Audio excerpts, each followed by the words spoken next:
ऋषभ पंत और संजू सैमसन ने आईपीएल में अच्छी परफॉर्मेंस देने की वजह से टी20 वर्ल्ड कप में अपनी जगह पक्की कर ली है। ब्रायन लारा दोनों की तारीफ करते नजर आ रहे हैं और कह रहे हैं कि इन दोनों को ही टी20 वर्ल्ड कप स्क्वाड में शामिल होना चाहिए।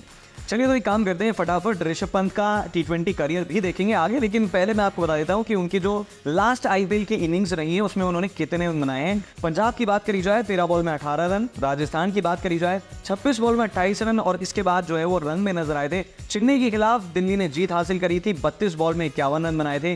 केकेआर 55 रन 25 बॉलों में और उसके बाद मुंबई के खिलाफ रन में नजर नहीं आए थे और टीम भी नहीं जीती थी, 3 बॉलों में 1 रन बनाया था। बिल्कुल, और आप स्क्रीन पे लगातार देख रहे हैं टी20 इंटरनेशनल स्टैट्स ऋषभ पंत की। यहाँ पे आप देख सकते हैं कि कितने अच्छे स्टैट्स रहे हैं। हालांकि जो उन्होंने ब्रेक लिया था उसके बावजूद भी उनकी फॉर्म पे आईपीएल पे कोई फर्क नहीं पड़ा। और यहाँ पे हम संजू सैमसन की भी एक बार बात कर लेते हैं कि आईपीएल में उनके अभी तक के रन्स के क्या स्टैट्स रहे हैं। अगर हम सैमसन की बात करते हैं तो यहाँ पे पहला मैच उन्होंने खेला था जहाँ पे 52 बॉल्स में 82 रन बनाए थे। दूसरा मैच उन्होंने दिल्ली के खिलाफ खेला था, 14 बॉलों में 15 रन बनाए थे। मुंबई के खिलाफ अगला मैच था 10 गेंदों में 12 रन।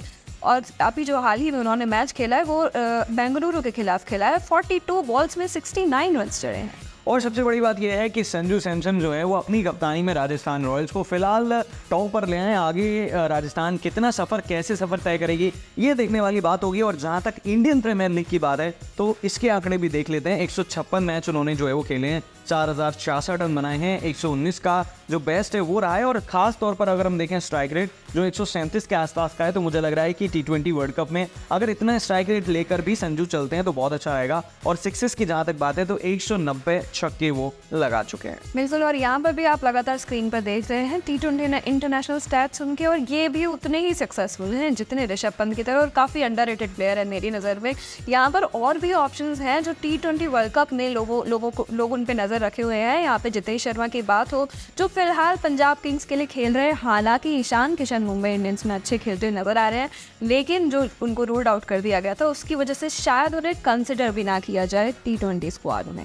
बिल्कुल, मेंटल फटीग के चलते बहुत सारी कंट्रोवर्सी हुई थी, उसके बारे में हम आपको बता चुके हैं। फिलहाल उन्होंने जो है वो अपना सेंट्रल कॉन्ट्रैक्ट खोया था। आईपीएल के आंकड़े क्या बताते हैं उनके, वो हम आपको स्क्रीन पर दिखा रहे हैं। अब इसके बाद अगर केएल राहुल की बात करी जाए उर्विका, तो मुझे ऐसा लग रहा है कि ये खिलाड़ी जो है वो इस रेस में सबसे आगे है। बिल्कुल, और यहाँ पर अभी फिलहाल वो लखनऊ में खेलते हुए नजर आ रहे हैं और कहा जा रहा है कि अभी विकेट कीपर नहीं, शायद बैट्समैन की नज़र से ही जो है वो टीम में शामिल होंगे। अगर हुए तो ध्रुव जुरैल है अगला नाम, जो इंग्लैंड के खिलाफ खेले थे, फिलहाल राजस्थान रॉयल्स में खेल रहा है।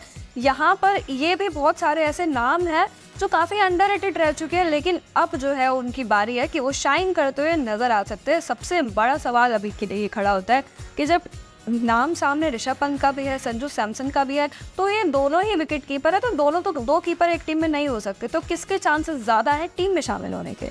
लेकिन ब्रायन लारा जो है वो अपनी राय थोड़ा अलग रखते हुए नजर आ रहे हैं। उन्होंने कहा कि it's not a question of batter between Rishabh Pant and Samson. उन्होंने कहा कि दोनों को जो है वो खिला सकते हैं, दोनों के खेलने का तरीका बिल्कुल अलग है और मिडिल ऑर्डर के बैट्समैन है। और मिडिल ऑर्डर फिलहाल इंडिया का कमजोर नजर आ रहा है, या फिर कई ऐसे खिलाड़ी हैं जो फिलहाल चोटिल हैं या फिर आउट ऑफ फॉर्म है। और मैं आपको बता दूं कि टी20 वर्ल्ड कप का जो स्क्वाड है वो पिक हो जाना चाहिए अप्रैल के एंड तक। और यहाँ पे सबसे बड़ी बात विकेट कीपिंग की हो जाती है, क्योंकि 3-4 ऑप्शंस हैं हमारे पास ऑलरेडी जो विकेट कीपिंग के लिए जिनको मद्देनजर रखा जा रहा है। अब इतने सारे विकेट कीपर तो एक टीम में नहीं होंगे, तो कंपटीशन बहुत ज़्यादा इंटेंस हो जाता है। और यहाँ पे मैं आपको बता दूं कि संजू सैमसन और ऋषभ पंत ये दोनों ही मिडिल ऑर्डर में खेल सकते हैं, लेकिन ये फ्लेक्सिबल भी हैं कि अगर आप इनको दूसरा कोई पोजीशन भी देते हैं खेलने को तो ये उभर के आएंगे। बिल्कुल, संजू सैमसन की तारीफ जो की है ब्रायन लारा ने वो तो उर्विका बता चुकी हैं। अब पंत की अगर बात करी जाए तो उन्होंने कहा कि obviously coming back from the incident I think he has shown great form. For me, those two are definitely the front runner for their position. यानी कि अब इंडिया जो है वो पहला मैच आयरलैंड के खिलाफ खेलेगा 5 जून को। वर्ल्ड कप शुरू होगा 1 जून को और ये पूरे महीने चलने वाला है। तो अब ये देखना होगा कि इंडिया जो है वो कौन से विकेट कीपर को चुनेगी। ये 2 विकेट कीपर होंगे या फिर कोई और होगा। नहीं, मुझे ऐसा पर्सनली लगता है कि इंडिया की जो सिलेक्शन कमेटी है ना उर्विका, इन दोनों के अलावा किसी तीसरे को चुन सकती है। तो फैंस को क्या लगता है वो कमेंट करके बता सकते हैं। बिल्कुल, और मुझे ये भी लगता है कि जैसा आपने कहा, मैं इस बात से कई हद तक सहमत हूँ, लेकिन मुझे लगता है कि ऋषभ पंत जो है सबसे आगे खड़े होंगे अगर विकेट कीपिंग की बात होती है, क्योंकि उनका कंपैरिजन अभी से धोनी से किया जाता है। बाकी ऑडियंस को क्या लगता है वो हमें कमेंट्स में बता सकती है। चैनल को सब्सक्राइब करना और वीडियो पसंद आई हो तो लाइक एंड शेयर करना बिल्कुल मत भूलिए।